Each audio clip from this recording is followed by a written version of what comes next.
কথা শুনিলেহে গুচে মনৰ সংশয়, কৃষ্ণৰ সেৱাতৰ ৰতি তেৱেহে বাঢ়য়। মহন্তৰ মুখে কথা শুনা প্ৰথমত, তেৱেহে পুৰুষে পায় ভকতিৰ তত্ত্ব। ভগৱন্ত পুৰুষে উদ্ধৱক উপদেশ প্ৰদান কৰিছে। ইয়াৰ দ্বাৰা আমি যদি চিন্তা কৰোঁ যে ভকতৰ দুখত ভগৱন্ত দুখী হৈছে, কিন্তু এখন গাঁৱত, এখন সমাজত গৃহস্থী ধৰ্ম পালন কৰা আমি সমস্ত জনা কৃপালু বাপ আয়ে যদি এই সংসাৰ এৰিব লগা হয় কোনোবা এদিন, তেতিয়া সেই মৃত ব্যক্তিজনৰ বাবে গাঁওখনৰ সমাজখনৰ কিমান গৰাকী বাপ আয়ে দুখ প্ৰকাশ কৰে। কেতিয়াবা আমি ভাবি চাইছোনে? ভাগৱত দৰ্শন বাস্তৱ সন্মত। যদি মহাভক্ত উদ্ধৱৰ বাবে ভগৱন্তই কান্দে, তেতিয়াহ'লে আমি বুজিব লাগিব যে উদ্ধৱৰ চাৰিত্ৰিক বৈশিষ্ট্যত এনে গুণাগুণ আছে যাৰ বাবে স্বয়ং জগতৰ পিতৃ ঈশততৈও দুখ কৰিবলৈ বাধ্য হৈছে। কিন্তু আমাৰ লগত স্বভাৱ চৰিত্ৰত, বাক্য বচনত, চিন্তা ভাৱনাত তেনেবিলাক গুণ যদি যুক্ত হৈ আছে বা নাই, ইয়াৰ বিচাৰ বিশ্লেষণ আমি সেইদিনাই বুজি পাম যিদিনা আমাৰ মৃত্যু হ'লে গাঁওখনত 80% ব্যক্তিয়ে যদি কয় বোলে সেইটো মৰিলে ভালেই হ'ল, সেইটো যোৱাৰ পৰাহে গাঁওখনৰ এতিয়া শান্তি হ'ব, তেতিয়াহ'লে জানিব লাগিব যে আমাৰ স্বভাৱ চৰিত্ৰত ক'ৰবাত নহয় ক'ৰবাত ভাগৱতৰ লগত নিমিলা দৰ্শনবিলাকহে যোগ হৈ আছিল। আৰু সেইকাৰণে আমি সমস্তৰ পৰা ককৰ্থনাৰ পাত্ৰ হ'ব লগা হ'ল। যদি 80% বা 90% বাপ আয়ে স্বীকাৰ কৰে বোলে কোন মৰিল বুলি ক'লা, বোলে আমুক বৰ ভাল মানুহজন গ'লগে হেৰা, প্ৰাথমিকখনৰ আঞ্চলিকখনৰ বৰ সুন্দৰভাৱে তেৰাই তত্ত্বাৱধান লৈ আছিল, কিন্তু তেৰা গ'ল মানে প্ৰাথমিকখন যেন থেৰুচিগা হ'ল, পিতৃহাৰা হ'ল, মাতৃহাৰা হ'ল, এনেকুৱা অনুভৱ যেতিয়া প্ৰত্যেকৰে হৃদয়ত আহিব, তেতিয়া আমি বুজি পাম যে তেৰাৰ চিন্তা ভাৱনা, তেৰাৰ স্বভাৱ চৰিত্ৰ মহা ভকতস্বৰূপ উদ্ধৱ, জাম্বৱন্ত, মৈত্ৰেয়, বিদুৰ, হনুমন্ত আদি মহাভক্তৰ দৰ্শনেৰে অনুপ্ৰাণিত আছিল। আৰু এনেধৰণে ভগৱন্ত পুৰুষে উদ্ধৱক উপদেশ প্ৰদান কৰিছে, উদ্ধৱ তুমি কিয় মোৰ লগত যাওঁ কৰি আছা? মই মোৰ যদুবংশ ধ্বংস কৰিলোঁ, কিন্তু এবাৰ তুমি ভাবি চোৱা নাই উদ্ধৱ, যদুবংশৰ ভিতৰত তুমিওতো মোৰ দেউতাৰ ভাতৃ অৰ্থাৎ বসুদেৱৰ ভাতৃ দেৱভাগৰ পুত্ৰ তুমি উদ্ধৱ, তুমিয়ে মই একে ককাই ভাই, যদুবংশৰ হৈও বাকী সমস্ত জনাকে মই ধ্বংস কৰিলোঁ, কিন্তু তোমাকতো মই ৰাখিলোঁ উদ্ধৱ। কিয় ৰাখিলোঁ তুমিতো এবাৰ ভাবা, কিয় এবাৰো নাভাবি মোৰ লগত যাওঁ কৰি আছা? তোমাক লৈ যাবৰ বাবে মোক তুমি অনুৰোধ কৰি আছা। শুনা উদ্ধৱ, এৰা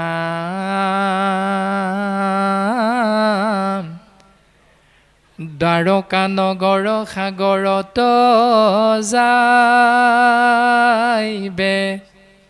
তল, মই গৈলে লোকত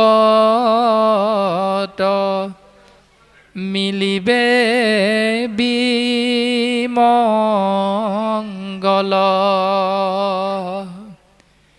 এৰাম পিৰিবে দুৰ্জন কলি, গুচিবে আচাৰ, শুইবে অধৰ্মতৰতি যতে প্ৰজাৰ মইতো যামগৈ, কিন্তু মই গ'লে এই সংসাৰত কি হ'ব শুনা।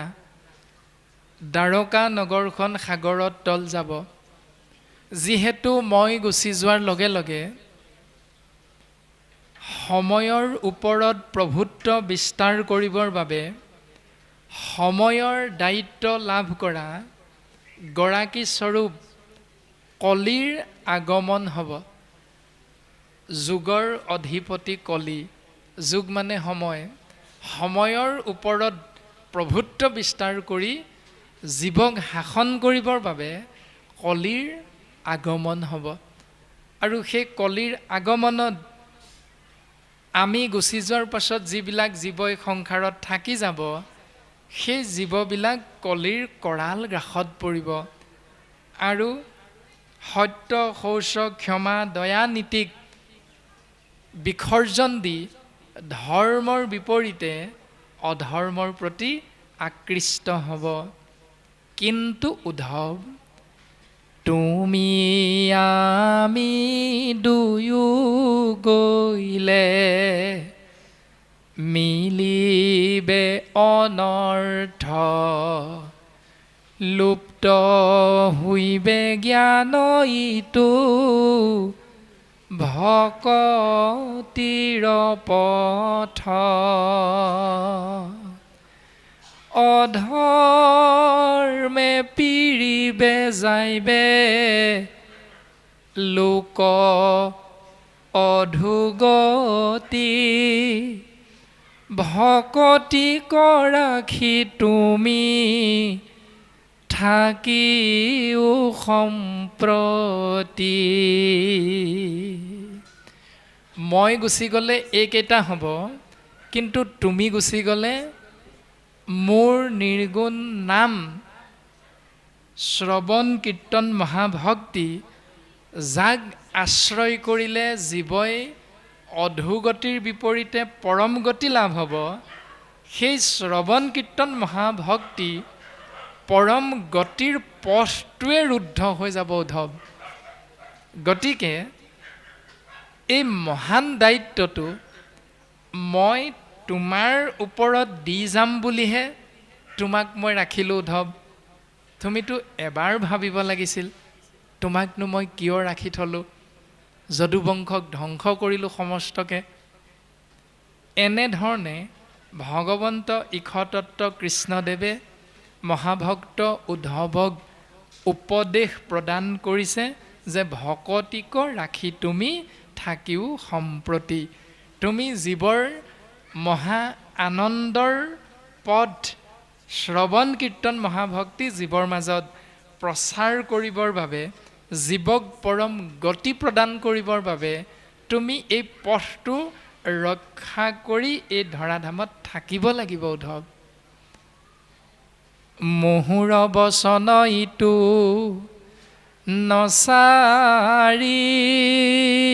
নচাৰিবা তুমি,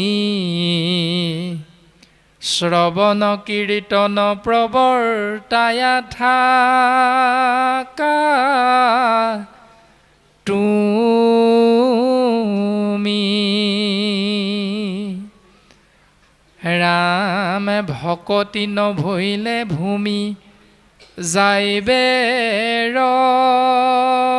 ৰসাতল, মোৰ আজ্ঞা পালিয়া ৰহিও মহা বল। সেই উদ্ধৱ, তুমি মোৰ কথাটো ৰাখাচোন, তুমি এই ধৰাধামত থাকাচোন। মোৰ নিৰ্গুণ নাম শ্ৰৱণ কীৰ্তন মহাভক্তি জীৱৰ মাজত প্ৰচাৰ আৰু প্ৰসাৰ কৰা। নহ'লে যে উদ্ধৱ বসুমতী পুনৰ ৰসাতললৈ যাবলৈ বৰ বেছি সময় নালাগিব। যিহেতু এবাৰ বসুমতী ৰসাতললৈ গৈছিলেই, আমি সমস্তজনাই কম বেছি পৰিমাণে বুজি পাওঁ। আদি দৈত্য হিৰণ্যকশিপুৰ আৰু হিৰণ্যাক্ষ হিৰণ্যকশিপুৰৰ ভাতৃ হিৰণ্যাক্ষই বসুমতীক নিজৰ পত্নী কৰাৰ মানস কৰি বসুমতীক হৰণ কৰি ৰসাতলত নি লুকুৱাই ৰাখিছিল আৰু জীৱৰ মাজত হাহাকাৰ সৃষ্টি হৈছিল। সেই বসুমতীৰ স্তুতিত, সমস্ত জীৱৰ স্তুতিত সন্তুষ্ট হৈ ভগৱন্তই দুষ্টক দমনৰ অৰ্থে, সন্তক পালনৰ নিমিত্তে এই ধৰাধামত বৰাহ ৰূপ ধাৰণ কৰি অৱতাৰ গ্ৰহণ কৰিছে আৰু ৰসাতলৰ পৰা বসুমতীক উদ্ধাৰ কৰি সন্তক ৰক্ষা কৰিছে। কিয়নো সেই সময়ত মোৰ নিৰ্গুণ নাম শ্ৰৱণ কীৰ্তন মহাভক্তি জীৱৰ মাজত প্ৰচাৰ নাছিল, প্ৰকাশমান হৈ থকা নাছিল। সেইকাৰণে বসুমতী ৰসাতললৈ যাব লগা হৈছিল। উদ্ধৱ, আকৌ যদি তোমাকো মই মোৰ লগত লৈ যাওঁ, জীৱৰ এনেকুৱা বিলাই বিপত্তি হ'বলৈ, বিপৰ্যয় হ'বলৈ বৰ বেছি এটা সময় নালাগিব উদ্ধৱ, তুমি মোৰ কথা ৰাখাচোন। কিন্তু ঐত নাথাকিবা কহিলো প্ৰকতি, মুত চিত্ত দিয়া ফুৰা পৃথিৱী পৰ্যতি। কিন্তু উদ্ধৱ, মই যামগৈ যিহেতু, আৰু মই গুচি গ'লে যিহেতু দ্বাৰকা নগৰখন সাগৰত তল যাব, সেইকাৰণে তোমাক মই কৈছোঁ তুমি দ্বাৰকাত আৰু থাকিব নালাগে। তুমি পৃথিৱী পৰ্যটন কৰা, অৰ্থাৎ পৰিভ্ৰমণ কৰা। কেনেকৈ কৰিবা? মুত চিত্ত দিয়া, মুতে কায় বাক্য মন এক কৰি তুমি পৃথিৱী পৰ্যটন কৰা। আৰু পৃথিৱী পৰ্যটন কৰোঁতে তুমিতো চকুৰে বিভিন্ন ধৰণৰ দৃশ্য দৰ্শন পাবা, তুমিতো বিভিন্নজন ব্যক্তিক লগ পাবা, তুমি বিভিন্ন জীৱক সাক্ষাৎ কৰিবা। এই সমস্তখিনি চকুৰে দেখিবা, কাণেৰে শুনিবা। উদ্ধৱ, তুমি মনত ৰাখিবা, যত দেখা শুনা মায়াময় স্বপ্ন সম, হৰিময় দেখি দূৰ কৰা মতি ভ্ৰম।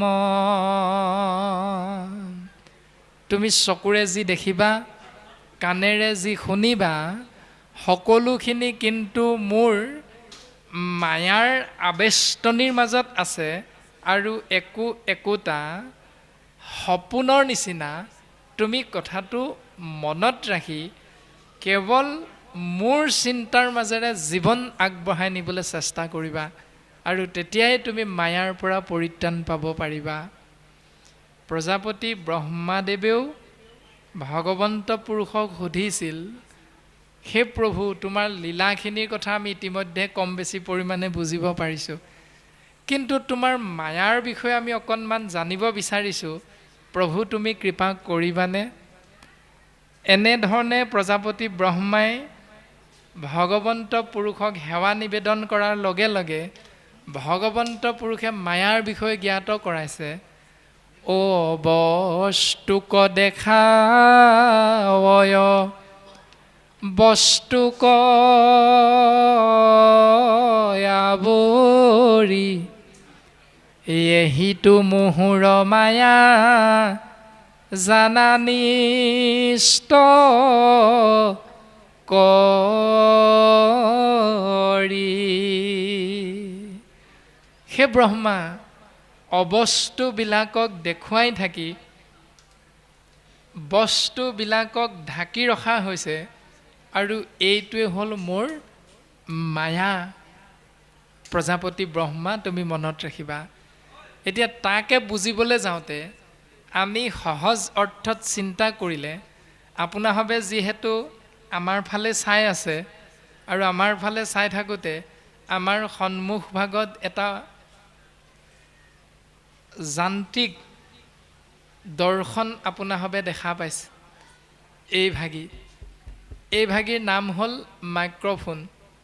এডাল ষ্টেণ্ডত ইয়াক লগাই দিয়া হৈছে আৰু এই দেখি থকাটো প্ৰকৃততে আমাৰ সকলোৰে দৃষ্টিত চিন্তাত বস্তু বুলি ৰূপ পাইছে। ইয়াৰ নাম হ'ল বস্তু মাইক্ৰফোন। ইয়াক যিহেতু আমি দেখি আছোঁ সেইকাৰণে ইয়াক বস্তু বুলি ভাবিছোঁ, কিন্তু ই বস্তুৰ ৰূপটো পাইছে একমাত্ৰ এই কেবুলডালৰ ভিতৰেদি আহি থকা কাৰেণ্ট নামৰ এটা বস্তুৰ কাৰণেহে। যদি কেবুলডালৰ ভিতৰে কাৰেণ্ট নামৰ শক্তিটো নাহে তেতিয়া মাইক্ৰফোনটোৱে শব্দটো ডাঙৰ কৰিব নোৱাৰি, বস্তুৰ ৰূপটো নাপায়। এতিয়া প্ৰকৃততে এই কেবুলডালৰ ভিতৰে আহি থকা কাৰেণ্টটো আমি কোনোবাই দেখা পাইছোনে? কোনেও দেখা নাই। কিন্তু প্ৰকৃততে বস্তু হ'ল কাৰেণ্টটো, মাইক্ৰফোনটো বস্তু নহয়। কিন্তু আমি চকুৰে দেখি আছোঁ মাইক্ৰফোনটো। সেইকাৰণে ভগৱন্ত পুৰুষে ব্ৰহ্মাদেৱক কৈছে অবস্তুক দেখাৱয় বস্তুক আৱৰি, এহিটো মুহুৰ মায়া জানা নিষ্ঠ কৰি। এইটোৱে মোৰ মায়াটো। আৰু তাকেই আশ্ৰয় কৰি আমি অকণমান ভিতৰলৈ গৈ চিন্তা কৰিলে উত্তৰটো পাম। গুৰুজন বস্তুৱে আমাক সিদ্ধান্ত দিলে পঞ্চভূতি দেহ গেহে মায়া বুলি কয়, তৰণ উপায় গুৰু সেৱাকে কয়। খেতি অপ মৰুত বিউম তেজ মাটি পানী বায়ু অগ্নি আকাশ, এই পঞ্চভূতেৰে নিৰ্মিত এই শৰীৰটোকে মায়া বুলি কোৱা হৈছে। তৰণ উপায় গুৰু সেৱাকেহে কয়। যদি আত্মা তত্ত্বক এই সংসাৰৰ পৰা পৰম গতি প্ৰদান কৰিব বিচাৰোঁ তেতিয়াহ'লে একমাত্ৰ মায়াৰ পৰা পৰিত্ৰাণ পাবলৈ আমি গুৰুজনাই দৰ্শন দিলে গুৰু সেৱা কৰা। যি ধৰণে এই কেবুলডালৰ প্লাষ্টিক ডোখৰ কাটি ভিতৰত থকা সেই তাঁৰ ডোখৰত আঙুলিটো লগাই দিলে শ্বৰ্ট কৰি দিব, তেতিয়া আমি অনুভৱ কৰিব পাৰিম বস্তু কোনটো। ঠিক তেনেধৰণে গুৰু সেৱা নকৰালৈকে বস্তু আৰু অবস্তুৰ পাৰ্থক্যটো আমি বুজি পাব নোৱাৰিম। কাৰেণ্টে শ্বৰ্ট কৰাৰ নিচিনাকৈ গুৰু সেৱা কৃষ্ণস্তু ভগৱন্তৰ নাম হৃদয় পদ্মত আনি সুদৃঢ় বিশ্বাসে আশ্ৰয় কৰাৰ মাধ্যমেৰেহে পঞ্চভূতি শৰীৰ তত্ত্বৰূপী মায়াৰ পৰা আমি প্ৰত্যেকে পৰিত্ৰাণ পাব পাৰিম।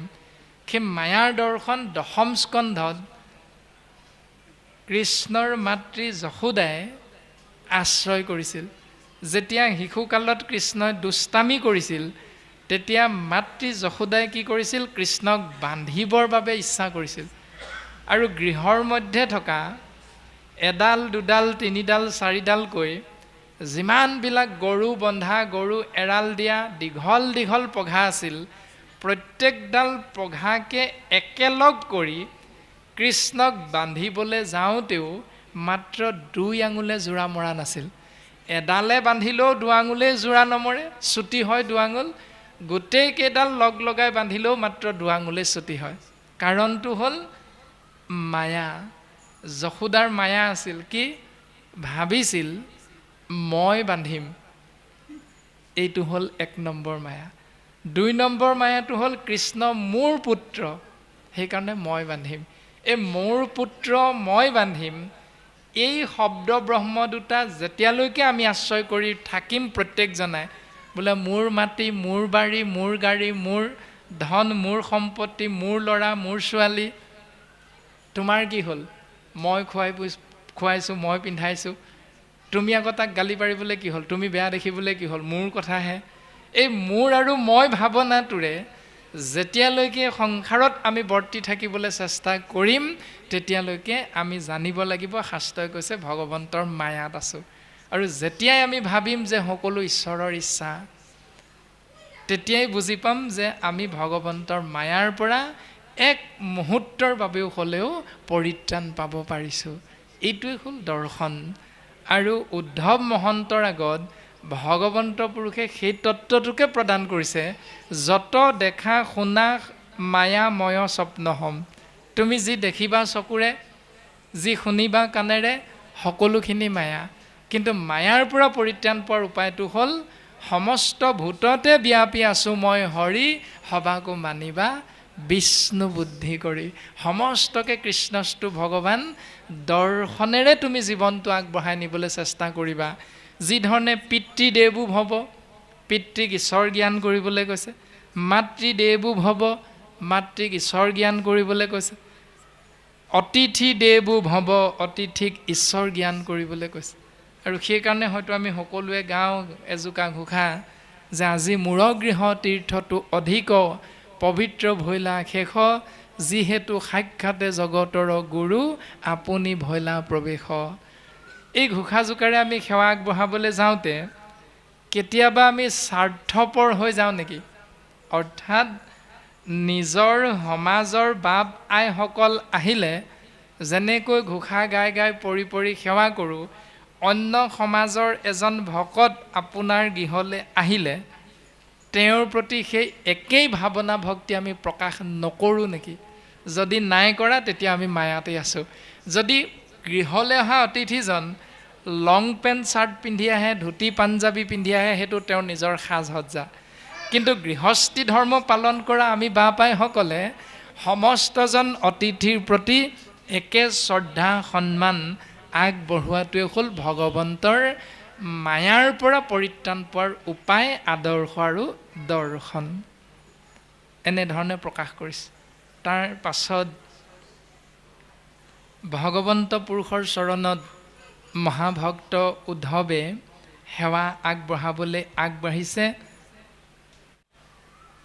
ভকতিত পৰে আন নকৰি বাসখি, হেন শুনি উদ্ধৱে মুচিলা দুয়ো আখি। সেইকাৰণে উদ্ধৱ, তুমি ভক্তিৰ বাহিৰে বেলেগ চিন্তা নকৰিবা। আৰু পৰম সত্যটো উদ্ধৱে কাণেৰে শুনা মাত্ৰকে চকুৰ পৰা ওলোৱা চকু পানী মচি মচি, দুয়ো আখি, আখি মানে চকু, চকুৰ পৰা ওলোৱা চকু পানী মচি মচি উদ্ধৱে কি কৰিছে? কৃষ্ণৰ চৰণ চাই তেজিলা নিশ্বাস, গদ গদ বাক্যে বুলিলন্ত লাহে লাখ। কৃষ্ণৰ দুখানি অভয় চৰণলৈ চাই মহাভক্ত উদ্ধৱে গদ গদ বাক্যে মানে থুকা থুকি মাতেৰে ভগৱন্তৰ চৰণত লাহে লাহে সেৱা ভাগি নিবেদন কৰিছে। হে প্ৰাণ বন্ধু মোক বুলিও বুজাই, ঋষি সমস্তৰ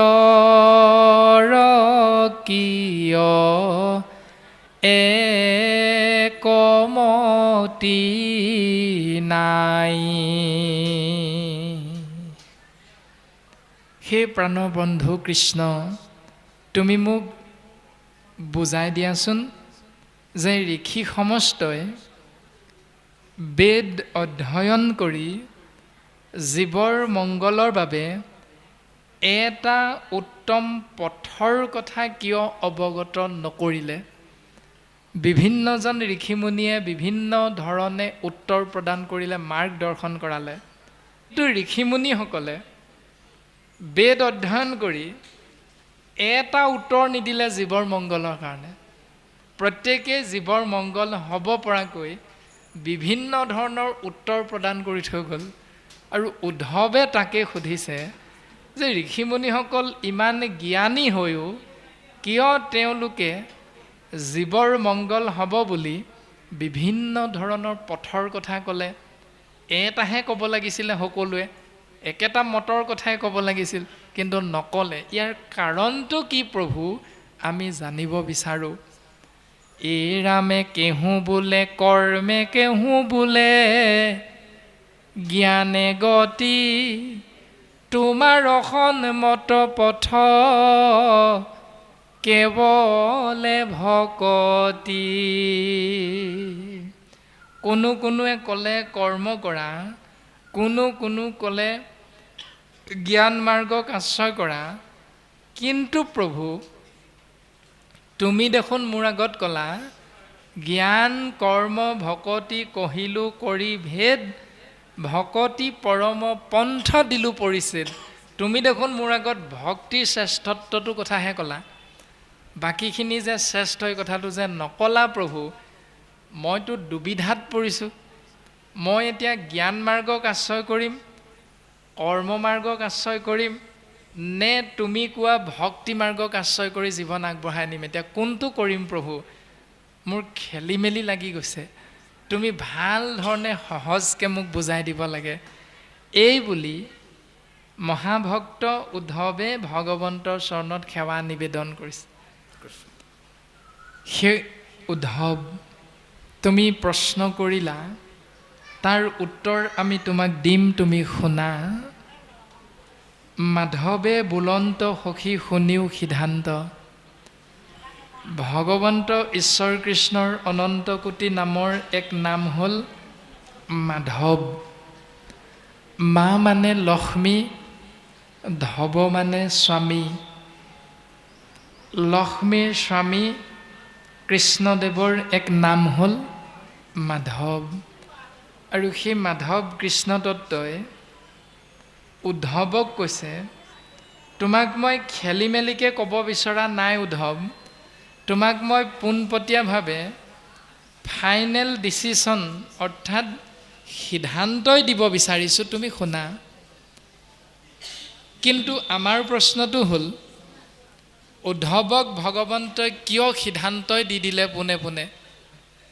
কাৰণ উদ্ধৱৰ লগত দুটা বিশেষ তত্ত্ব যোগ হৈ আছে। সেই তত্ত্ব দুটা কি? তুমি মোৰ মহামিত্ৰ ভকত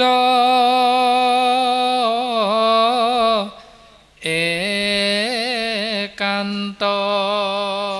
সেই উদ্ধৱ প্ৰথম 33 কোটি দেৱ দেৱতাৰ লগত তুমি মিত্ৰতা স্থাপন নকৰি তুমি কেৱল মোৰ লগত বন্ধুত্ব স্থাপন কৰিলা। এই তত্ত্বটো তোমাৰ লগত আছে। দ্বিতীয়তে 33 কোটি দেৱ দেৱতাৰ চৰণ সেৱা কৰি তেওঁলোকৰ ভকত নহৈ তুমি মোৰ একান্ত ভকত হলা। এই দুটা পৰম তত্ত্ব তোমাৰ লগত যিহেতু যোগ হৈ আছে, সেইকাৰণে মই তোমাক কম। এতিয়া আমিতো কিমানে ভাগৱত পঢ়িছোঁ, কিমানবাৰ ভাগৱত আমি শুনিছোঁ, কিন্তু ভাগৱত শুনি শুনি, ভাগৱত পঢ়ি পঢ়ি, ভাগৱত অনুষ্ঠান উদযাপন কৰি কৰি কিয় আমি ভাগৱতৰ তত্ত্বটো জানিবলৈ সক্ষম নহওঁ? মূল কাৰণটো এইটোৱে, হয়তো আমি ক'ৰবাত নহয় ক'ৰবাত আমাৰ জীৱন পৰিক্ৰমাত খেলি মেলি ভাৱনাটো আশ্ৰয় কৰি আছোঁ। সেইকাৰণে বৈকুণ্ঠৰ শাস্ত্ৰ কৃষ্ণ মুখৰ বচন আৰ কি তত্ত্বক পাই যেই সেইজন শুদ্ধভাৱে লৈলে যিটো কৃষ্ণত শৰণ ভকতিৰ প্ৰভাৱে নিৰ্মল ভৈল মন সি মহাজনে আৰ তত্ত্বক জানয় ভাগৱত পুৰাণৰ কহিলো নিৰ্ণয়।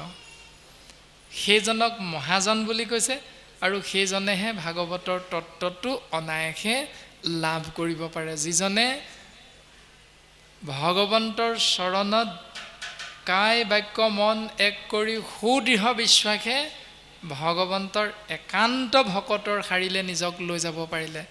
একান্ত শব্দৰ অৰ্থ হ'ল এক যোগ অন্ত সমান একান্ত। কান্ত শব্দৰ অৰ্থ হ'ল স্বামী, যাৰ স্বামী কেৱল এজন। এতিয়া যিগৰাকী কন্যাই পিতৃ মাতৃৰ নিৰ্দেশ মৰ্মে, সমাজৰ আজ্ঞা মৰ্মে এজন ব্যক্তিৰ নামত হীৰত সেন্দুৰ লৈ এজন ব্যক্তিৰ পানী গ্ৰহণ কৰি সেই ব্যক্তিজনৰ পত্নী হৈ গ'ল,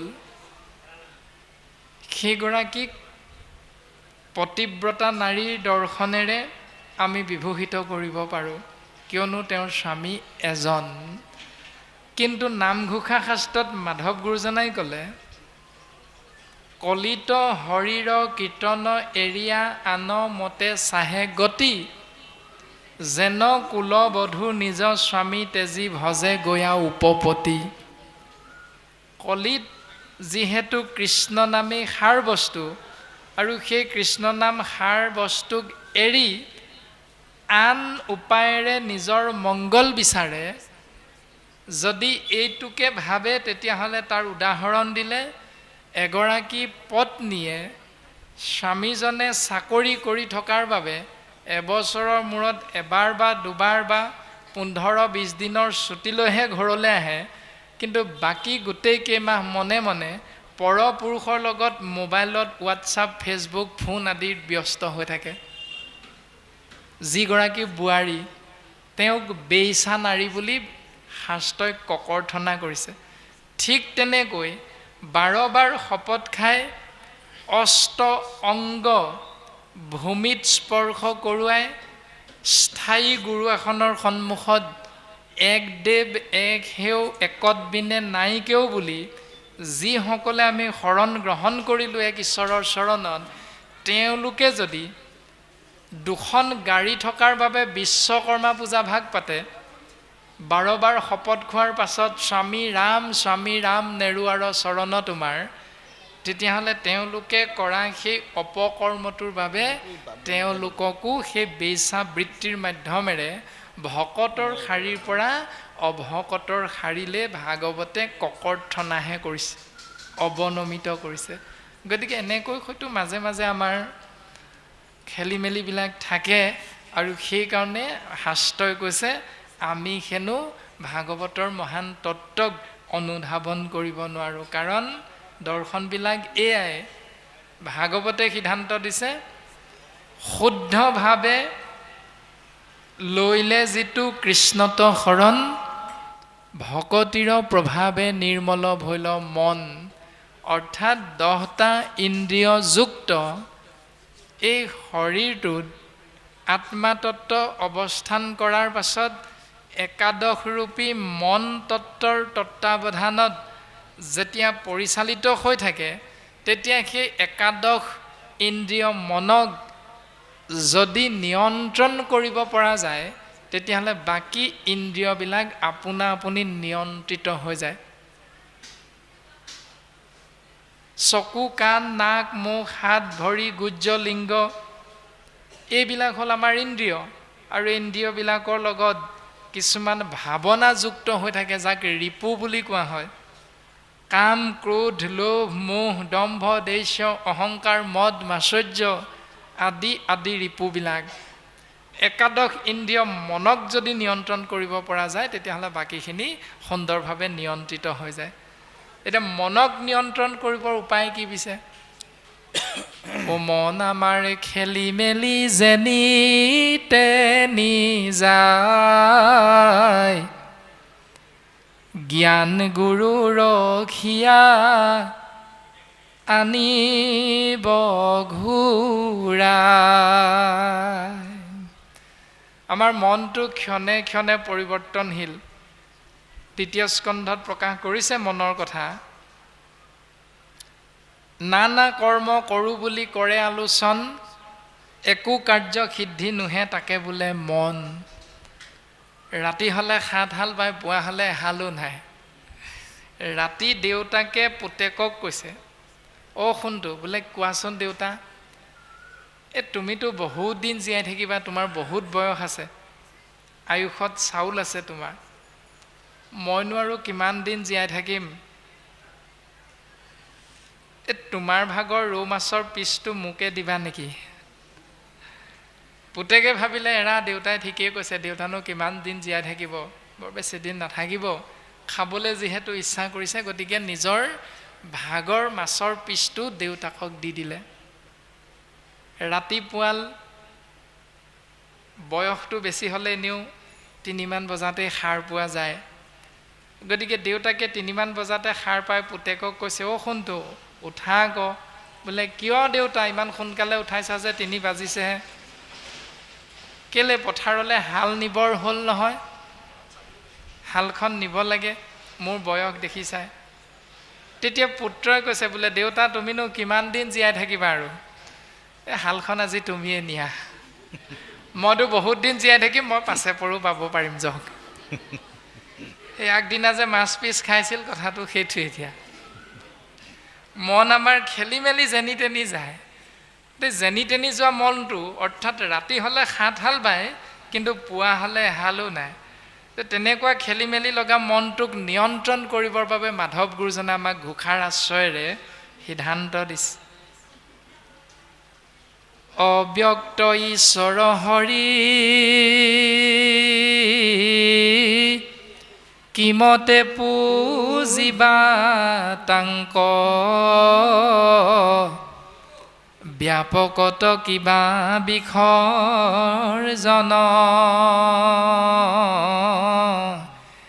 এটাৱন্ত মূৰ্তি শূন্য কেনমতে চিন্তিবাহা, ৰাম বুলি শুদ্ধ কৰা মন, ৰাম বুলি শুদ্ধ কৰা মন। মনটো শুদ্ধ কৰাৰ উপায়টো হ'ল ৰাম বুলি কোৱা। কিমান দিনৰ আগতে যোগাযোগ হৈছিল প্ৰাণজিৎ নামৰ শৰীৰটোৰ লগত, ৰূপাইবৰী গাঁৱৰ পবিত্ৰ নামঘৰত আহিবৰ বাবে। সিমান দিনৰ পৰা ভকত বৈষ্ণৱৰ আশা, কিমানজন ভকত বৈষ্ণৱক নিমন্ত্ৰণ কৰা হৈছে, আৰু সকলোৱে সেই সময়ত নিশ্চয় যাবলৈ চেষ্টা কৰিম বুলি প্ৰত্যেকেই নিমন্ত্ৰণ কৰা বাপাইক উত্তৰ দিছিল। আৰু আজি যেতিয়া কালি আৰু আজি দিনটো আহি পালেহি, তেতিয়াই কোনো এজন বাপে যেতিয়া ক'লে, হেৰা আজিৰ পৰা আমুকৰ নামঘৰত অনুষ্ঠান আছে নহয়, নোযোৱা নেকি? তেতিয়াই চিন্তা হ'ল, এৰা নিমন্ত্ৰণ কৰিছিল, যাব পৰা হ'লে ভাল লাগিলহেঁতেন, চেষ্টা কৰিব লাগিব। তুমি কিমান সময়ত যাম বুলি ভাবিছা? বোলে মই 10 মান বজাত। ঠিক আছে, দুয়ো একেলগে যাম, তুমি সিমান সময়তে কিন্তু ওলাই আহিবা, মই কিবা এটা কাম আছে, লৰালৰিকৈ কামটো কৰি আজৰি হৈ লওঁ। এই বুলি কৈ যেতিয়া 2-3-4জন আমি লগ লাগি অনুষ্ঠানলৈ আহি আছোঁ, আহি থাকোঁতে বিভিন্ন ধৰণৰ কথা বাৰ্তা হৈ আহিছে। তাৰ মাজত বিভিন্নজনৰ আলাপ আলোচনা, পৰচৰ্চা, পৰনিন্দায়ো তাত ঠাই পাইছে। কাৰোবাৰ ওপৰত খঙো উঠি আহিছে, কাৰণ আইগৰাকীয়ে নিৰ্দিষ্ট সময়ত সিদ্ধমুঠি খুৱাই নপঠালে। খুৱাই নপঠিয়াৰো মূল কাৰণ আছে, সদায় সদায় নামলৈ গৈ থাকিব, খৰি এডাল ফালি দিবলৈ কওঁ, নেফালে, আজিও যাওক, খুৱাম বাপেকে, ঘূৰি আহক আজি। বিভিন্ন ধৰণৰ চিন্তা। কিন্তু যেতিয়াই আহি বাটচৰাৰ সন্মুখত উদ্যোক্তা মণ্ডলীৰ বাপ আইসকলে বোলে বাপ কৃষ্ণ পালেহি, এই কৃষ্ণ বুলি কৈ দিয়াৰ লগে লগে যি ভাৱনাযুক্ত হৈ অহা খেলি মেলি মন আপোনা আপুনি কৃষ্ণ নামত শুদ্ধ হৈ গ'ল, আৰু মুখত এটি মিচিকীয়া হাঁহি আহি গ'ল। এয়াই গুৰুজনাই কৈছে মন শুদ্ধ কৰাৰ উপায়টো। সেইকাৰণে আমি যিজনকে লগ পাওঁ, বোলে কৃষ্ণ শইকীয়া বাপ ভালে আছে, এই কৃষ্ণ নামেৰে যদি সম্বোধন কৰোঁ, ৰাম কৃষ্ণ হৰি বিষ্ণু নামেৰে যদি তাৰ প্ৰতিদান আমি আগবঢ়াই দিওঁ, তেতিয়াহ'লে দুইজনৰে মন শুদ্ধ হৈ যায়। আৰু সেই দৰ্শনটো বৰ্তমান পদবন্ধে আমাক প্ৰকাশ কৰি আছে যে বেদৰ যি মায়াময় ধৰ্ম, এই মায়াময় ধৰ্ম প্ৰকাশ কৰিবৰ বাবে তোমাক আমি আগবাঢ়িছোঁ এই কাৰণে, কাৰণ তুমি দুটা তত্ত্বৰে বিভূষিত হৈ আছে। তুমি মোৰ একান্ত ভকত, তুমি মোৰ পৰম বান্ধৱ। আৰু সেইকাৰণে সেই উদ্ধৱ তুমি শুনা, বেদে যেন কৱে তাক শুনা প্ৰাণ হসি, মায়াময় বেদ ধৰ্ম সবাকো উপেক্ষী। এই মায়াময় বেদ ধৰ্ম অৰ্থাৎ মই মোৰ ভাৱনাযুক্ত হৈ থকা এই চিন্তাটো বেদৰ মায়া বুলি কোৱা হৈছে, প্ৰবৃত্তি মাৰ্গ, প্ৰবৃত্তিঞ্চ বুলি কোৱা হৈছে। কিন্তু ইয়াৰ বিপৰীতে এক পথ আছে যাৰ নাম হ'ল নিবৃত্তিঞ্চ বা নিবৃত্তি পথ। গতিকে মায়াময় প্ৰবৃত্তি পথ বেদৰ কৰ্ম ধৰ্মক তুমি যেতিয়াই ত্যাগ কৰিব পাৰিবা, আৰু ত্যাগ কৰি যদি তুমি আমাৰ চৰণত শৰণ গ্ৰহণ কৰা, আমাৰ নাম আশ্ৰয় কৰি, তেতিয়াহ'লে শৈবে কৰ্ম ফল তেজী তেবেশে প্ৰসন্ন। তেতিয়া তোমাৰ সমস্ত কৰ্ম ফল যি চিন্তা আছিল, এই চিন্তা মনৰ পৰা নাইকিয়া হৈ যাব। আৰু নাইকিয়া হৈ যোৱাৰ লগে লগে আমি প্ৰসন্ন হ'ম, আৰু প্ৰসন্ন হৈ তোমাক আমি কৃপা কৰিম। এনেধৰণে পৰমাত্মা ঈশতত্ত্ব কৃষ্ণদেৱে জীৱাত্মাৰ প্ৰতীক উদ্ধৱৰ আগত এই তত্ত্বখিনি প্ৰদান কৰি আছে। উদ্ধৱ তুমি শুনা, মই বিনে বেদে কিছু আনন বখানে, চাৰিও বেদৰ তত্ত্ব অৰ্থয়ে হি মানে। উদ্ধৱ, প্ৰকৃততে বেদে বেলেগৰ কথা নাই কোৱা। প্ৰকৃতপক্ষে বেদে কেৱল মোৰ কথাহে কৈ আছে, কিন্তু তাকে বুজি নাপায় ঋষিমুনিসকলে মায়াময় বেদ ধৰ্মটো জীৱৰ মাজত প্ৰচাৰ কৰি আছে। যে যাগ যজ্ঞ, পূজা পাতল, দান দক্ষিণা, শ্ৰাদ্ধ পিণ্ড, তীৰ্থ ভ্ৰমণ আদিবিলাক কৰ্ম মাৰ্গ আৰু জ্ঞান মাৰ্গ। কিন্তু বেদে প্ৰকৃততে সেইখিনি কথা নাই কোৱা উদ্ধৱ। বেদে কেৱল মোৰ কথা কৈ আছে, সত্যম এবম জয়তে না নিত্যম অন্য কথা। অৰ্থাৎ যিটো কথা বিদ্যালয়ৰ পাঠ্যপুথিত আমি সমস্তজনাই লাভ কৰিছিলোঁ, সত্যৰ সদায় জয়, অসত্যৰ পৰাজয়, অহিংসাই পৰম ধৰ্ম। আমি বেদৰ এই তত্ত্ববিলাক বিদ্যালয়ৰ পাঠ্যপুথিত পাইছিলোঁ প্ৰত্যেকেই, কিন্তু বিদ্যালয়ৰ পাঠ্যপুথিত পালোঁহে পালোঁ, পালন কৰিবলৈ কিন্তু আমি চেষ্টাটো নকৰিলোঁ। সেইকাৰণে আমাৰ অথন্তৰবিলাক, বিঘিনিবিলাক আমাৰ হৈ থাকে। যদি আমি তাক আখৰে আখৰে পালন কৰোঁ, সত্যৰ সদায় জয়, সত্য কোন? হে কৃষ্ণ, তুমি মাত্ৰ চৈতন্য স্বৰূপ নিত্য, সত্য শুদ্ধ জ্ঞান অখণ্ডিত। আৱৰ যতেক ইটো তোমাৰ বিনোদ ৰূপ, চৰাচৰ মায়াৰে কল্পিত। তজু গুণ নাম হৰি কেৱল নিৰ্গুণ মাত্ৰ, আৱৰ সমস্ত গুণময়, এতেক জানিয়া হৰি তোমাৰ নামক মাত্ৰ, কৰিলোহো সাৰ কৃপাময়। অজামিলে কাৰ নাম লৈছিল? নাৰায়ণৰ নাম। সতীয়ে তেওঁৰ পিতৃ দক্ষক কি বুলি কৈছিল? যে সেই পিতা দক্ষ, তুমি শহুৰ হিচাপে তোমাৰ জোঁৱাইক গালি পৰাটোত তোমাৰ অধিকাৰ আছে, গতিকে তুমি গালি পাৰা। কিন্তু তুমি তোমাৰ জোঁৱাইক যিটো নাম ধৰি ধৰি অথনিৰে পৰা গালি পাৰি আছা, সেই নাম ব্ৰহ্ম কাৰ জানানে? সেই নামটো জগতৰ সৃষ্টি স্থিতি প্ৰলয়ৰ গৰাকী কৃষ্ণ তত্ত্বৰ অনন্তকোটি নামৰ এক নাম শিৱ। এয়া তোমাৰ মহাপাপ। শিৱ শিৱ বুলি তুমি যে গালি পাৰি আছা, সেইটোৱে হ'ল তোমাৰ অপৰাধ। গুৰুজনাই নাম কীৰ্তন গ্ৰন্থত কৈছে, শিৱ বিষ্ণু নামত ভিন্নতা নকৰিবৰ বাবে। গতিকে নামত ভিন্নতা যদি প্ৰকাশ কৰা যায়, তেতিয়াহ'লে সেইজন অপৰাধী হৈ যায়। এতিয়া প্ৰাণজিত বুলি গালি পাৰি দিয়ক, অপৰাধ নাই, কিন্তু ভকত বুলি যদি গালি পাৰি দিয়ে তাত কিন্তু অপৰাধ আছে। দৰ্শনটো গুৰুজনাই সেইটো দিছে। সেইকাৰণে কাৰোবাৰ নাম যদি কৃষ্ণ ৰখা যায় তেতিয়াহ'লে তেওঁক গালি পাৰিবলৈ নাযাব কৃষ্ণ বুলি। ভাগৱতে এইখিনি দৰ্শন দিছে। দৰকাৰ হ'লে দেউতাকৰ নামটো ধৰিয়ে গালিটো পাৰিব বাৰু, কিন্তু শাস্ত্ৰই আমাক এইখিনি আশ্ৰয় কৰিবলৈ নাই কোৱা। সিদ্ধান্ত দিছে ৰাম মই বিনে বেদে কিছু আনন বখানে, চাৰিও বেদৰ তত্ত্ব অৰ্থ এহি মানে। চাৰিও বেদৰ তত্ত্ব এইটোৱে। অৰ্জুনৰ আগতো কৈছিল, নাম আগে ভৈলা সখী মই ভৈলো পাছে, সেহিহে সকল শাস্ত্ৰ মোৰ নামে বান্ধাই আছে। মই পাছে পাছে যাওঁ কিন্তু মোৰ নামটো আগে আগে যায়। সেইকাৰণে সকলোবিলাক শাস্ত্ৰ মোৰ নামত বান্ধ খাই আছে। তাৰমানে নাম হ'ল শ্ৰেষ্ঠ। ইয়াক বুজিবৰ বাবে আমি যদি চিন্তা কৰোঁ, আশীৰ ঊৰ্ধৰ দেউতাজনে সৰু সৰু আখৰবিলাক প্ৰায়ে পঢ়িব নোৱাৰে। পাৰেনে বাৰু? নোৱাৰে, কাৰণ চকুৰ ৰশ্মিটো নাইকিয়া হৈ যায়। আৰু নপঢ়া নুশুনা এজন ব্যক্তিয়েতো আৰু নোৱাৰে পঢ়িব। তেনেকুৱা দুজন ব্যক্তি লগ লাগি ডাক্তৰৰ ওচৰলৈ গ'ল বেমাৰ দেখুৱাবৰ বাবে। ডাক্তৰজনে প্ৰেছক্ৰিপশ্যনখনত ঔষধবিলাকৰ নাম লিখি দিলে আৰু ফাৰ্মেচীৰ পৰা লৈ যাবলৈ ক'লে।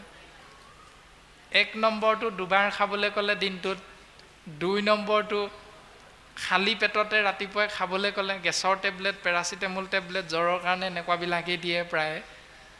গতিকে ফাৰ্মেচীৰ দোকানলৈ গৈ, ফাৰ্মেচীখনলৈ গৈ যেতিয়া দেখুৱালে কাগজখন, তেতিয়া ফাৰ্মেচী ব্যক্তিজনে দেউতা দুজনক ক'লে, বোলে দেউতা আপোনালোকে পঢ়িব পাৰিব নাই? বুজি পাব নাই মই কৈ দিলে? বোপাই চকুৰেও নেদেখোঁ, ভালকৈ নমনো সৰু সৰু আখৰ, আৰু এজনেতো পঢ়িবই নাজানে। বোলে কি হ'ব দেউতা, তুমিয়ে কিবা এটা কৰা আৰু। ফাৰ্মেচীজনে ক'লে, বোলে দেউতা ৰংকেইটা চিনি পাবনে? বোলে পাম। এই ৰঙা ৰঙৰ বাকলি থকা টেবলেটটো আপুনি দিনত 2 বাৰ খাব, ভাত খোৱাৰ আগে আগে বা ভাত খোৱাৰ পাছত। আৰু এই নীলা ৰঙৰ বাকলিখনত থকা টেবলেটটো আপুনি ৰাতিপুৱা বাঢ়ি পেটতে খাই দিব, এটা এটা। 3 দিনমান খাবলৈ দিছে, 3 বাৰ ডাক্তৰে। দেউতাকে অৰ্থাৎ ককাজনে বাকলিকেইখনৰ ৰংটো মনত ৰাখি আনিলে আৰু ঘৰত আহি সেই ৰংটো মতেৰে টেবলেটকেইটা খালে, ঔষধটো খালে। নিৰ্দিষ্ট সময়ত বেমাৰ ভাল হ'বনে নহয়? এতিয়া ঔষধৰ কামেই হ'ল বেমাৰটো নিৰাময় কৰা। গতিকে বাকলিটো চাই খায়, টেবলেটৰ নামটো পঢ়ি লৈ খায়, সেইটোৰ ওপৰত ঔষধৰ গুৰুত্ব নাথাকে। ঔষধৰ কামেই হ'ল বেমাৰটো ভাল কৰা। ঠিক তেনেকৈ বিষৰ কামেই হ'ল জীৱন নাশ কৰা। BA পাছ কৰা এজন ব্যক্তিয়ে যদি লিখি থোৱা থাকে, স্মকিং ইজ ইনজুৰিয়াছ টু হেল্থ, ধোঁৱা খোৱাটো স্বাস্থ্যৰ বাবে হানিকাৰক। MA পাছ কৰা ব্যক্তিজনে যদি দিনে 20টামানকৈ চিগাৰেট খাই থাকে, তাৰ পাছত মদৰ বটলটোততো লিখাই থাকে ধুনীয়াকৈ, সুৰাপান স্বাস্থ্যৰ বাবে ক্ষতিকাৰক। এতিয়া সেইটো যদি সদায় সদায় খাই থাকে, তেতিয়াহ'লে জানিলে যেনিবা তেওঁ লিখি থোৱাটো, বুজি পালে যেনিবা তেওঁ পঢ়িব। এতেকে বিহে ক'ব নেকি, এওঁ পঢ়ি শুনি খাইছে দেই, এওঁক মই নামাৰোঁ। এই বোলোতো বিহে তাৰ কাম নকৰাকৈ নাথাকে। ফেনাইল এলডিন বটলটো আপুনি নামকেইটা পঢ়িব জানিয়ে খাওক, নজনাকেই খাওক, বিহে বিহৰ কাম কৰিবই।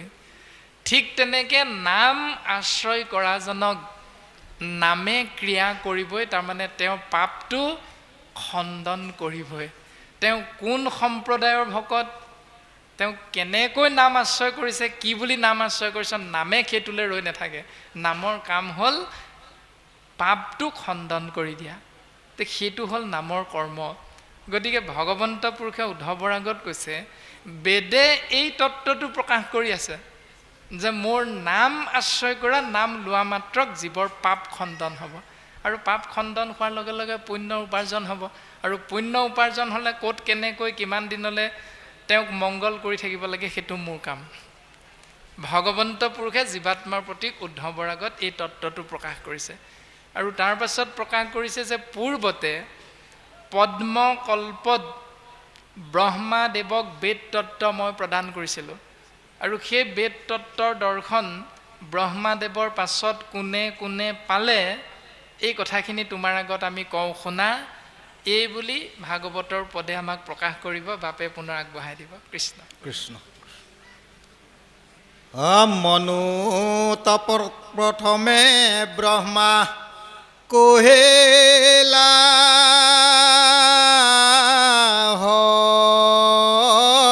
ঋষি, পাছে জানিলন্ত বেদ সবে সপ্ত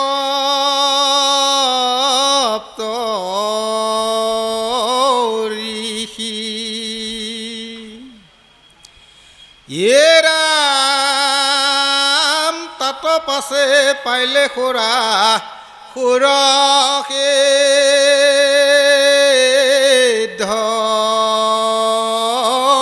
নাগ অনন্তৰ বেদ কম নিশ্চয় পাইলে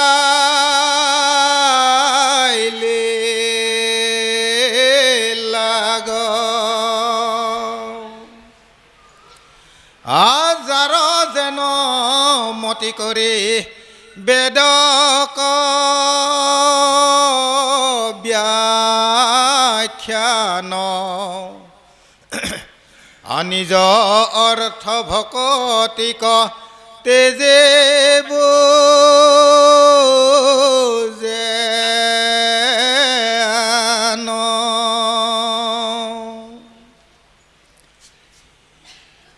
ৰাম কেহু বোলে বেদে কৱে যজ্ঞ ব্ৰত দানে, কেহু বোলে দেৱতাক পূজাতে তীৰ্থ স্থানে।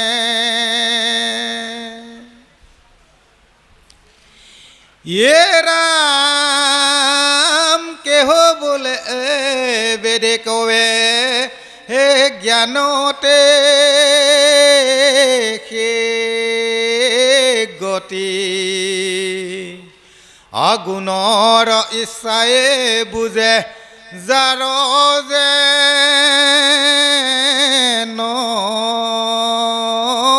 মতে।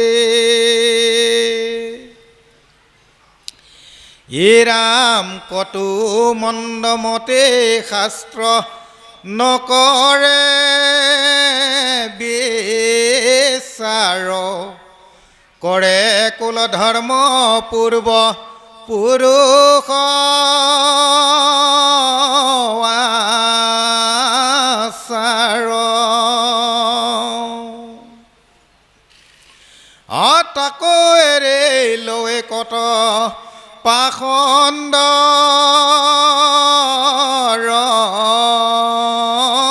মতি,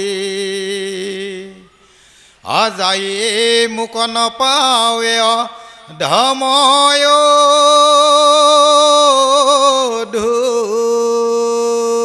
ধুগতে। ৰাম নচাৰ কৰ্মিক শোক দুখে ৰাত্ৰি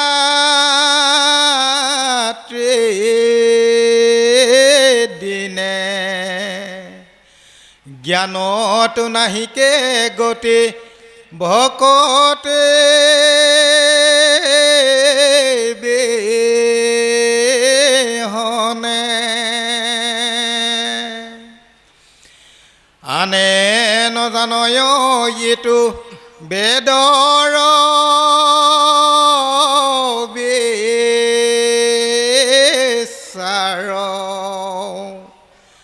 এতেকে ভকতে পন্থ সন্মত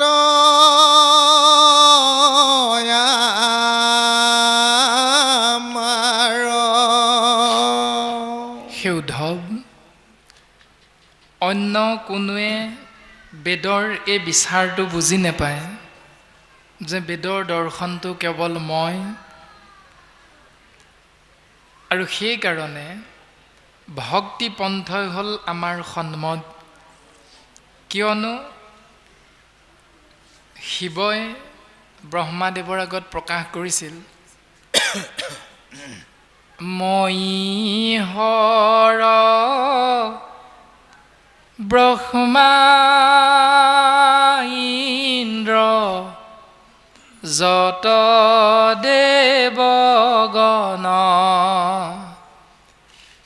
মুখ কদিবাক নপাৰোঁ একোজন। সেৰা ব্ৰহ্মা, সেৰা ইন্দ্ৰ আদি সমস্ত দেৱগণ, মই স্বয়ং শিৱ, আমি সমস্ত জনাই কোনেও জীৱক মুক্তি প্ৰদান কৰিব নোৱাৰোঁ। আমাৰ হাতত এইটো শক্তি নাই কাৰো ওচৰত। তেনে ক্ষেত্ৰত ও তাম্ৰ কাষ প্ৰতি মায়ে কিবা গতি দিব, কলিত মলিন লোকে ইহাংকে পুজিব। তেনে ক্ষেত্ৰত তাম্ৰ অৰ্থাৎ তাম, কাঁহ, পিতল, সোণ, ৰূপ আদি ধাতুৰে নিৰ্মিত আমাৰ মূৰ্তিবিলাককে মনুষ্য নামৰ জীৱবিলাকে পূজা কৰিব, সেৱা কৰিব, ধূপ ধূনা জ্বলায়। তে সেই মূৰ্তিবিলাকে কি গতি দিব? এতিয়া যিটো আমিয়ে স্বয়ং দিব নোৱাৰোঁ, এতিয়া আমাৰ মূৰ্তিবিলাকে দিব পাৰিবনে? কেতিয়াও নোৱাৰে। আৰু সেই পথবিলাক আশ্ৰয় কৰা দেখা যায় সংসাৰত।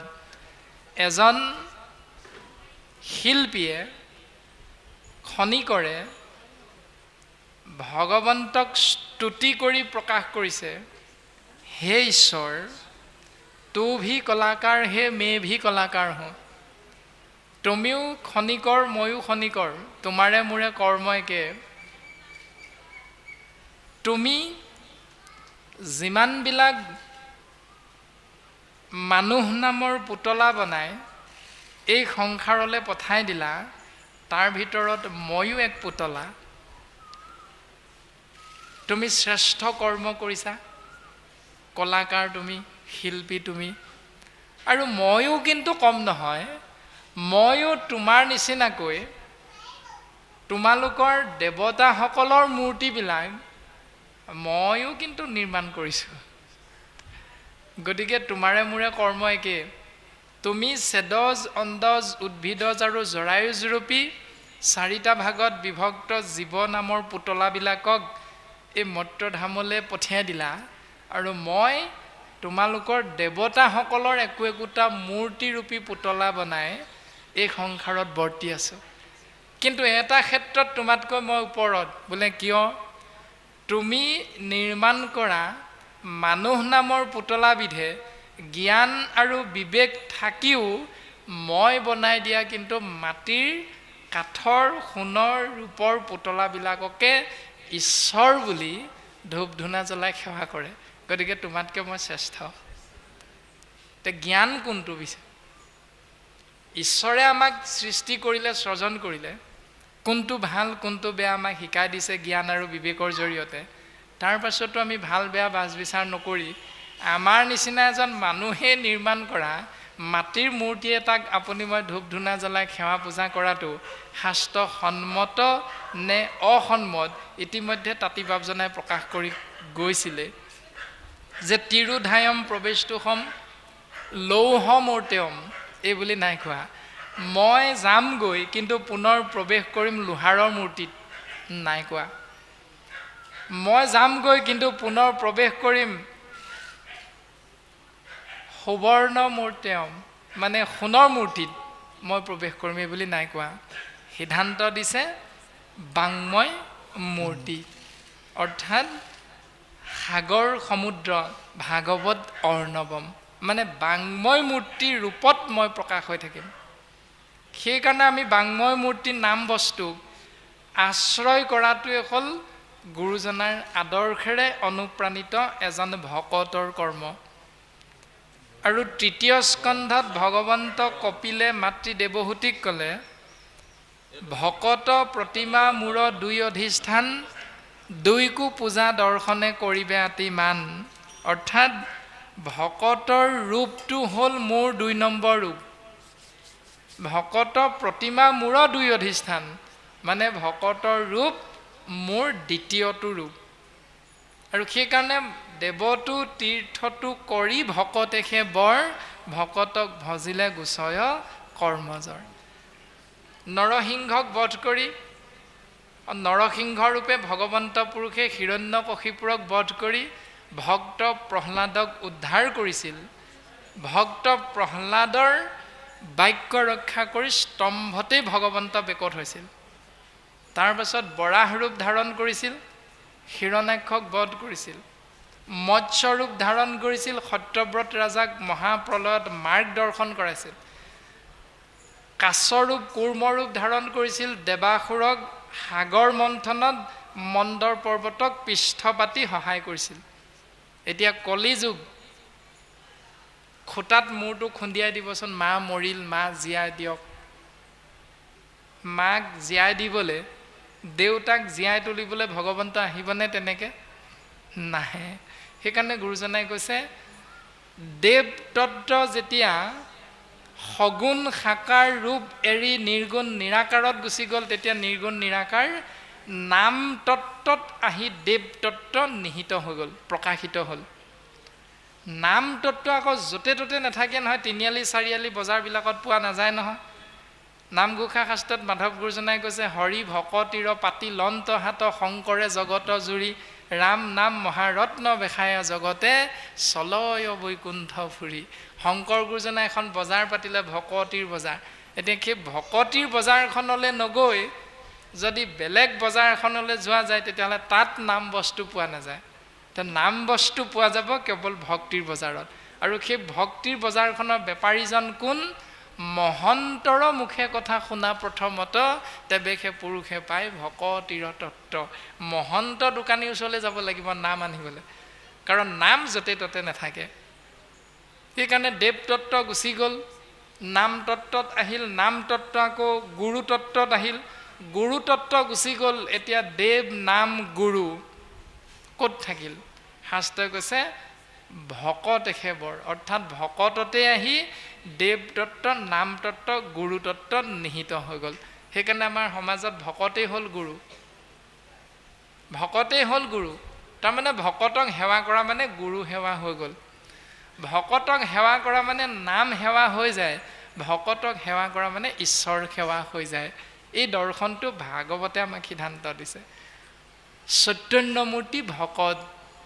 আৰু বৰ্তমান পদবন্ধে আমাক প্ৰকাশ কৰিছে, যিহেতু এই তত্ত্বখিনি সকলোৱে বুজি নাপায়, আনে নজানয় ইটো বেদৰ বিচাৰ, মই তোমাৰ আগত প্ৰকাশ কৰিবলৈ আগবাঢ়িলোঁ, এতেকে ভকতি পন্থ সন্মত আমাৰ।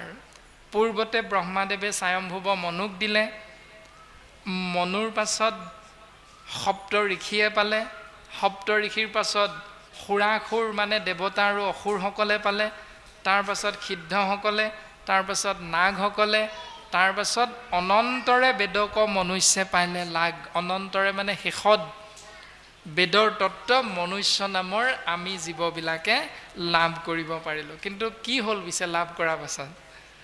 যাৰ যেন মতি কৰৈ বেদক ব্যাখ্যান, নিজ অৰ্থ ভকতিক তেজি বুজৈ আন। যাৰ যেনেকুৱা মত তেনেধৰণে প্ৰকাশ কৰি দিলে বেদৰ কথা। আমি প্ৰত্যেকে যিহেতু ব্ৰহ্মা আদি কৰি জীৱ যত ৰাম ৰাম ৰাম ৰাম ৰাম, মায়া সৰ্যা মাজে আশ্ৰয় ঘুমতি যায়। আমি সকলো ব্ৰহ্মাকে ধৰি জীৱ তিনি গুণৰ মাজত আবদ্ধ হৈ আছোঁ। সত ৰজতম, তম গুণত ব্ৰহ্মা, ৰজ গুণত শিৱ, সত গুণত বিষ্ণু। এনেকৈ তিনি গুণত তিনি ঈশ্বৰতত্ত্ব স্বৰূপ জীৱাত্মা, সন্তান স্বৰূপ আমি জীৱাত্মাৰ পিতৃ স্ৰজনকৰ্তা হিচাপে ব্ৰহ্মাৰ দায়িত্ব আহিল, পালনকৰ্তা হিচাপে বিষ্ণুৰ দায়িত্ব আহিল, সংহাৰকৰ্তা হিচাপে শিৱৰ দায়িত্ব আহিল। কিন্তু আমি সমস্তজনাই তিনি গুণৰ মাজত আবদ্ধ হৈ আছোঁ।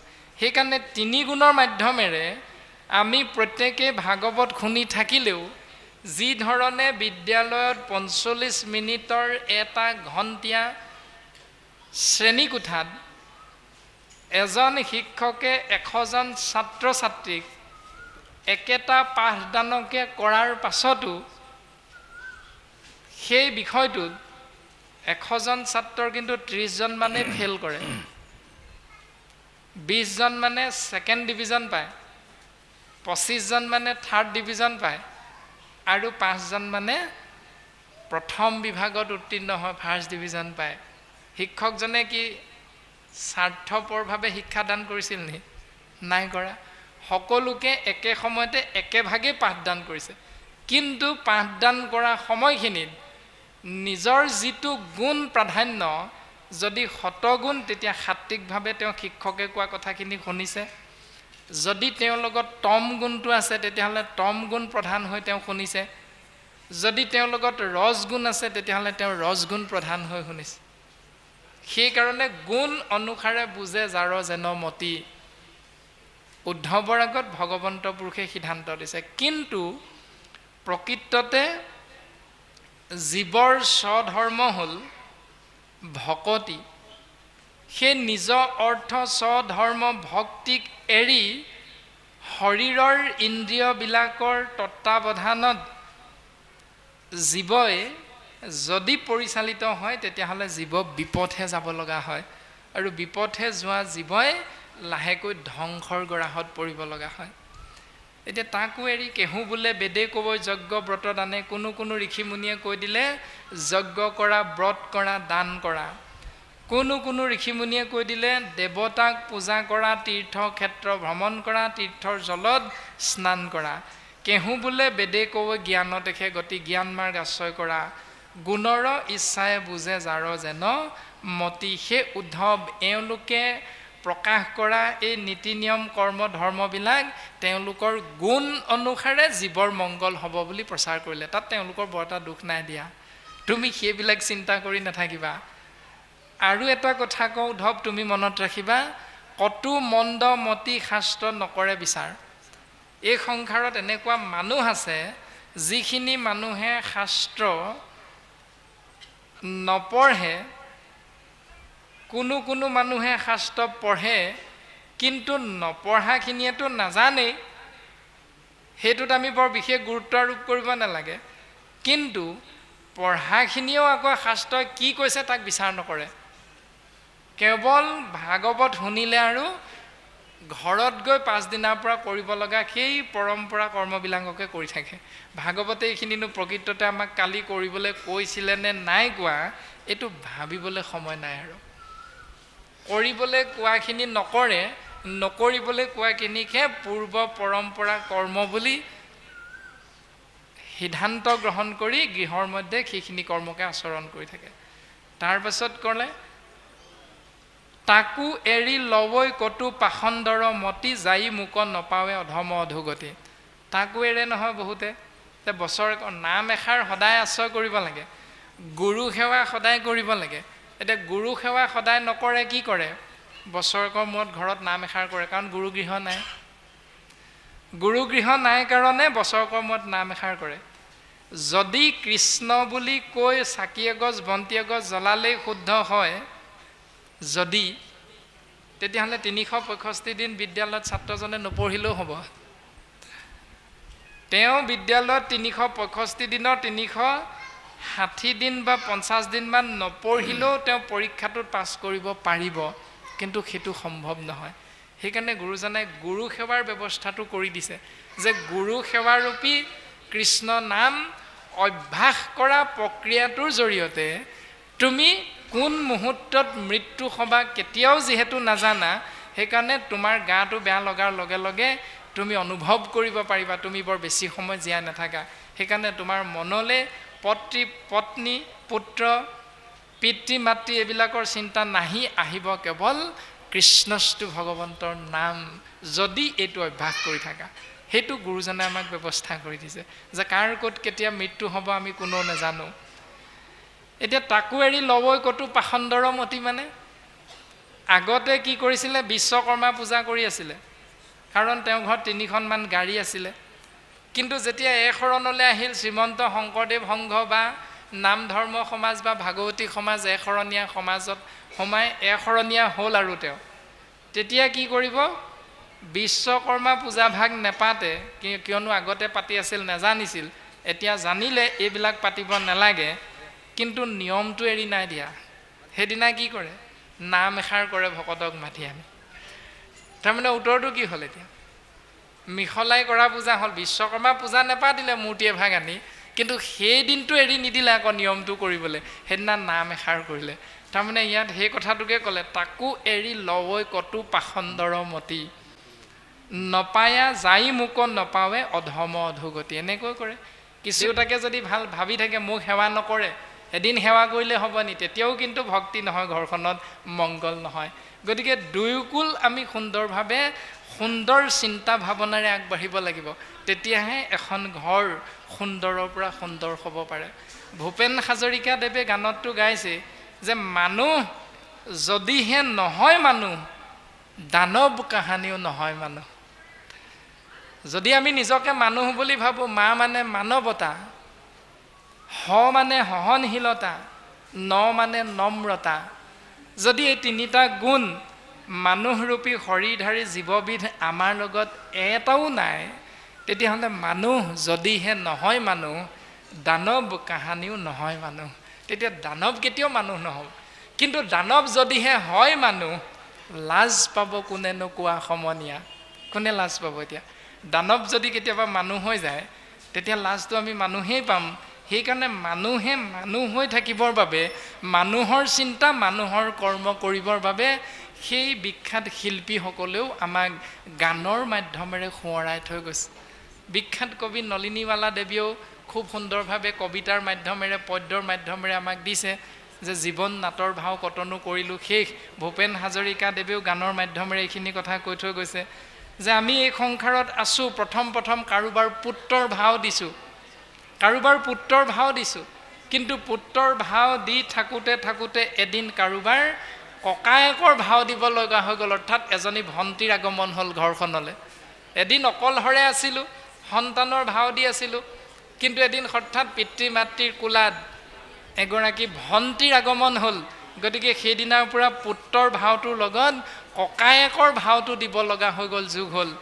এদিন ককায়েক পুত্ৰৰ 2টা ভাও দিওঁতে যৌৱনত ভৰি দি কোনোবা এগৰাকীক পত্নী হিচাপে যোগ কৰি ল'লোঁ। সেইদিনাৰ পৰা স্বামীৰ ভাওটো যোগ হ'ল 3টা ভাও সমানে দিব লগা হ'ল। আৰু এদিন পত্নীৰ গৰ্ভত এটি পুত্ৰৰ জন্ম হ'ল। সেইদিনা আকৌ 4টা ভাও দিব লগা হ'ল, পিতৃৰ ভাওটো দিবলৈ বাধ্য হৈ গ'লোঁ। এনেকৈ আমি জীৱন নাটখনত কিমান যে ভাও দিব লগা হয়, আৰু সেই ভাওবিলাকৰ একোজন ভাৱৰীয়া হৈ যাতে সুন্দৰভাৱে ভাওটো দিব পাৰোঁ, তেতিয়াহে আমাৰ গৃহস্থী ধৰ্ম, আমাৰ সমাজখন আমি বিচৰা ধৰণে সুন্দৰৰ পৰা সুন্দৰ হৈ যাব। ভাগৱতী দৰ্শনখিনিয়ে আমাক দি আছে।